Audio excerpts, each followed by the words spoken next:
Dopamine का काम। इंसान के प्रिमिटिव ब्रेन की बनावट कुछ इस तरह है कि वो हमारे इमोशन, इम्पल्स और हमारे सबकॉन्शियस डिसीजन लेने की शक्ति का संचालन करता है।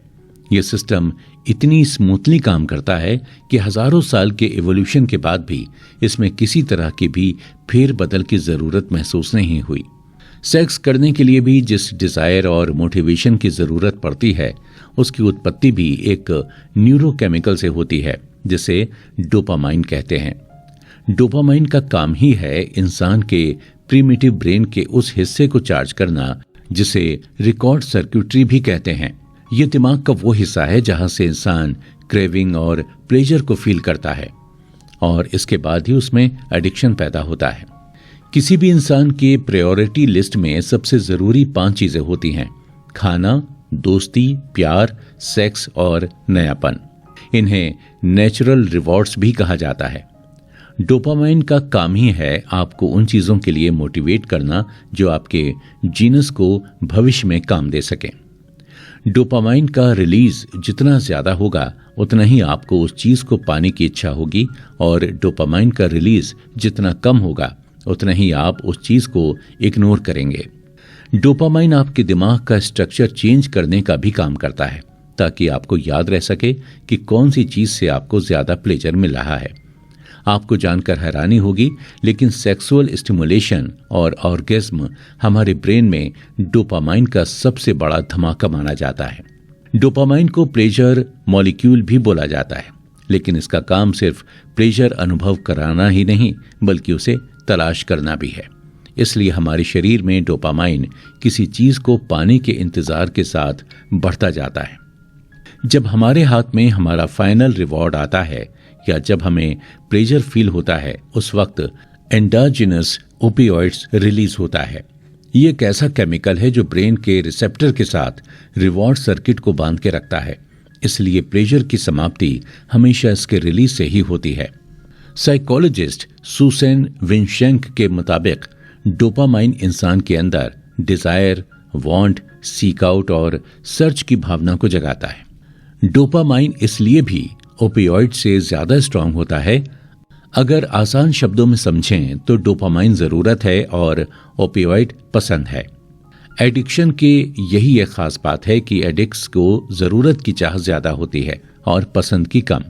इन सब के बावजूद डोपामाइन को हर वक्त कुछ नया चाहिए होता है, चाहे वो नई गाड़ी हो, नई फिल्म हो या कुछ भी नया।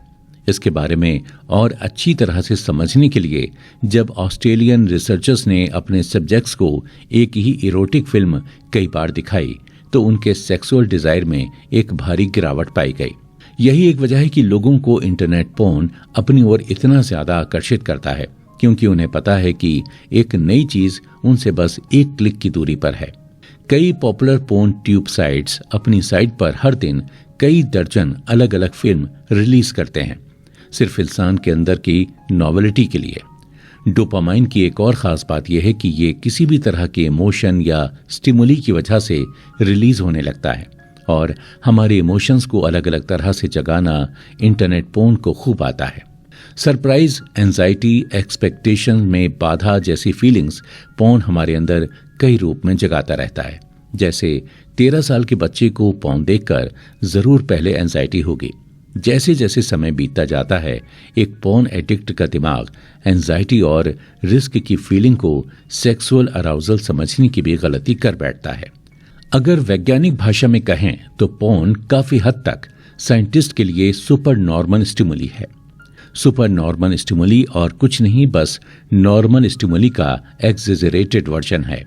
इसका काम है उन चीजों की क्वालिटी को और निखारना जो हमें अच्छी लगती हैं।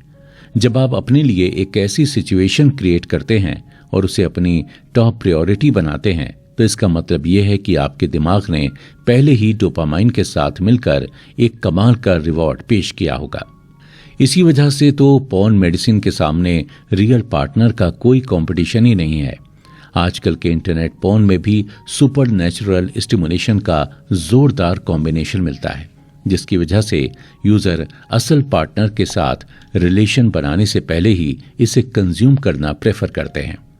यूजर जब चाहे किसी भी मास्टरबेशन सेशन के बीच में एक क्लिक की मदद से अपने अंदर एक नया बूस्ट जगा सकता है। इंटरनेट पोर्न में ऐसी कई अनरियलिस्टिक चीजें ऐसी स्टिमुलेशन को जगाने के लिए दिखाई जाती हैं, जैसे डबल या triple penetration, artificially enhanced breasts, gang bang और भी ऐसी कई दर्दनाक चीजें। नोहा चर्च ने अपनी रचना एडिक्टेड टू इंटरनेट पोर्न में भी ये बताया है कि ऐसा नहीं है कि उन्हें रियल सेक्स पसंद नहीं है, बस बात यह है कि रियल सेक्स पोर्नोग्राफी के मुकाबले काफी कंफ्यूजिंग और मुश्किल होता है। आज के दिनों में सुपर नॉर्मल स्टिमुलेशन का जैसे कोई अंत नहीं है। इसे बढ़ावा देने के लिए इंटरनेट पोर्न के साथ साथ sex toys, virtual reality game और भी कई चीजें आ गई हैं। सच कहें तो सिर्फ पोर्न ही नहीं, लेकिन हमारे आसपास की सारी चीजें सुपर नॉर्मल स्टिमुलस से भरी पड़ी हैं। फिर चाहे वो खाना ही क्यों ना हो, हम आए दिन कितनी ही बेकार की चीजें जैसे कोल्ड ड्रिंक या एक बैग भर के चिप्स बिना कुछ सोचे समझे खा लेते हैं। उसी तरह पोर्न एडिक्ट्स भी कई घंटे पोर्न गैलरी में सही वीडियो ढूंढने में निकाल देते हैं। स्ट्रीमिंग ट्यूब साइट के आने के बाद से लोग अपने डोपामाइन को फिंगर टिप्स पर रखकर भी कंट्रोल कर सकते हैं। लेकिन लोगों को एक बात जान लेनी चाहिए कि पोर्न सुपर नॉर्मल स्टिमुलेशन के साथ साथ बहुत अलग किस्म के रिस्क भी लेकर आता है। पहली बात तो पोर्न आजकल 24 घंटे फ्री और प्राइवेट तरीके से लोगों के पास उपलब्ध रहता है और ज्यादातर यूजर्स पोर्न देखना अपनी प्यूबर्टी में ही शुरू करते हैं। प्यूबर्टी एक ऐसा समय माना जाता है जब इंसान का दिमाग डोपामाइन सेंसिटिविटी, एडिक्शन और सेक्सुअल प्लेजर को लेकर बहुत सेंसिटिव होता है। सबसे भयंकर सिचुएशन इन्हीं भावनाओं से उत्पन्न होती है, क्योंकि जब एक इंसान की भूख मिट जाती है तब उसे पता होता है कि उसके अंदर और खाना नहीं अटेगा। लेकिन पोर्न कंजप्शन की कोई फिजिकल लिमिट नहीं होती है। आप घंटों बैठकर इसे देख सकते हैं और आपको पता भी नहीं चलेगा कि आपके साथ क्या हो रहा है। पोर्न घंटों तक देखना मतलब मानो अपने आप को एक प्रॉमिस करना होता है इंस्टेंट प्लेजर देने का। लेकिन लोग भूल जाते हैं कि डोपामाइन का काम सिर्फ सेटिस्फेक्शन देना नहीं है, उसका काम है सेटिस्फेक्शन की चीज को ढूंढते रहना। पोर्न के अलावा ऐसी और कौन कौन सी चीजें हैं जिनसे इंसान एडिक्ट हो सकता है, और पोर्न को इन सभी से ज्यादा खतरनाक एडिक्शन क्यों माना जाता है, ये जानने के लिए हम बढ़ते हैं अगले एपिसोड की ओर।